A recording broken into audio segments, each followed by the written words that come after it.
हे 4 वर्ष 11 महिने काम न करता एक शेवटच्या महिन्यामध्ये पैशानं मतदारांना विकत घेण्याचा प्रयत्न करतात. मला माझे स्वतःची कॉलेजची कामं करून घ्यायची नाही. मला हॉटेलचे पार्किंग जे घेतलेलं आहे तसलं काही करायचं नाही. आपल्याला रिंग रोड नवीन बनवावे लागतील. या सर्व गोष्टींचा माझा अभ्यास झालेला आहे. योगी आदित्यनाथ आज देशाचे ब्रँड अँबॅसिडर झालेले आहेत. प्रियांका गांधींना कोण विचारतं? प्रचार अत्यंत चांगल्या पद्धतीनं सुरू आहे.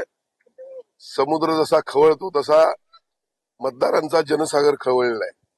विविध प्रचार फेऱ्या असतील, प्रचार सभा असतील, विविध प्रचार सभा आणि मिसळ पे चर्चा वगैरे या सर्व प्रचाराची जी माध्यम आहेत त्यातून मोठ्या प्रमाणात मतदार रस्त्यावर येत आहेत. आणि त्यामुळे निश्चितपणे मला खात्री आहे की ही निवडणूक एक हाती या ठिकाणी मी जिंकू शकतो याची मला खात्री झालेली आहे. खरं तर आधी नियोजन मंडळाचा आपल्याकडे पदभार होता.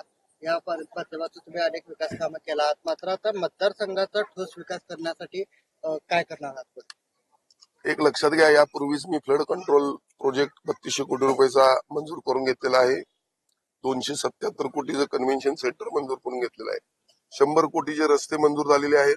कामाला सुरुवात झालेली आहे. रंकाळा आपण पाहता केशवराव भोसले नाट्यगृह झाल्यानंतर त्याला 25 कोटी रुपये मंजूर करून घेतलेले आहेत. अशासह जवळपास इतर 100-200 कोटी रुपये मी मंजूर करून शहराचा विकास करतोय. पुढच्या काळामध्ये हद्दवाढ आहे.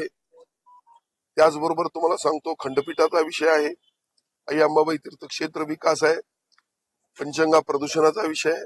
असे अनेक प्रश्न म्हणजे शहराच्या प्रवेशद्वारापासून संपूर्ण शहर या ठिकाणी आपल्याला सुशोभित करायचं आहे. प्लॅनिंगनं अगदी चांगल्या पद्धतीनं शहराला या ठिकाणी एक चांगल्या स्थितीत नेऊन ठेवायचं आहे. खरं तर गेल्या 5 वर्षामध्ये जे विद्यमान आमदार होते त्यांचा संपर्क नव्हता असं अनेक तक्रारी पाहायला मिळतात. यापुढे जर तुम्ही आमदार झाला तर कशा पद्धतीने मतदारसंघात संपर्क ठेवणार आहात? नाही, एक गोष्ट लक्षात घ्या, माझं आणि जनतेचं नाळ जी जोडलेली आहे ती अतूट आहे. माझं कार्यालय 5 वर्ष उघडं असतं. 24/7 मी काम करत असतो. आणि इतर काही लोक जे असतात म्हणजे 4 वर्ष 11 महिने काम न करता एक शेवटच्या महिन्यामध्ये पैशानं मतदारांना विकत घेण्याचा प्रयत्न करतात. म्हणून कार्यालयातून अनेक कामं माझ्या होत असतात. आणि त्यामुळं या ठिकाणी एक अत्यंत चांगल्या परिस्थितीमध्ये हे आज निवडणूक आली असं म्हणलं तर चुकीचं ठरणार नाही. खरं तर कोल्हापूर शहर उत्तर हे सर्वाधिक शहरी भागात येतं. अनेक समस्या आहेत, हद्दवाढ आहे, याशिवाय ट्रॅफिकची समस्या आहे. याकडे कसं पाहताय? याचं नियोजन कसं? ड्रेनेज सिस्टीमसाठी 350 कोटी रुपये मंजूर करून घेतलेले आहेत. ट्रॅफिक सिस्टीम सुधारावी लागेल. आपल्याला रिंग रोड नवीन बनवावे लागतील. या सर्व गोष्टींचा माझा अभ्यास झालेला आहे. निवडणुकीनंतर तातडीने त्याला मी सुरुवात करणार आहे. खरं तर विरोधकांकडून हल्लाबोल तुमच्यावर केला जातोय प्रचार सभेतून. अगदी खोके घेतल्यापासून ते भ्रष्टाचाराचे आरोप केले जात आहेत. कसं बघताय या विरोधकांच्या टीकेकडे? विरोधकांना ही निवडणूक विकास कामांच्या वरून इतर गोष्टीकडे न्यायचा त्यांचा प्रयत्न आहे. पण निश्चितपणे मी आपल्याला सांगतो, इतक्या वर्षामध्ये ते पालकमंत्री होते, मंत्री होते, महापालिकेची सत्ता त्यांच्याकडे होती. गोरगरिबांसाठी त्यांनी काही केलेलं नाही. मूलभूत सोयी सुविधा देखील या ठिकाणी आलेल्या नाही. मी या ठिकाणी IT पार्क आणण्यासाठी इच्छुक आहे. अनेक गोष्टी मला पुढच्या काळामध्ये करायच्या आहेत. पण विरोधकांच्याकडं एकमेव नुसतं तक्रारी करणे, नुसतं टीका करणे. माझ्यासमोर एका व्यासपीठावर येऊ द्या, मी बोलतो मी काय या शहरासाठी केलं त्यांनी बोलून दाखवावं. आणि म्हणून ही निवडणूक चुकीच्या मार्गाने नेण्याचा त्यांचा प्रयत्न आहे.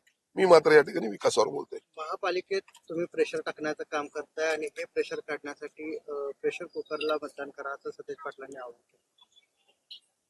महापालिकेत प्रेशर लागतंय म्हणजे अधिकाऱ्यांवर प्रेशर टाकताय असं? अधिकाऱ्यांवर प्रेशर न टाकता कामं होतात का गोरगरिबाची?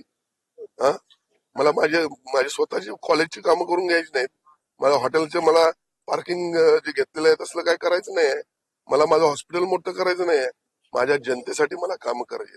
या ठिकाणी ज्या उभा राहिलेलो आहे त्या प्रॉपर्टी काढायचं काम आहे. हे अधिकारी असे सगळे वटणीवर येतात का? प्रेशर ठेवूनच काम करावं लागतं.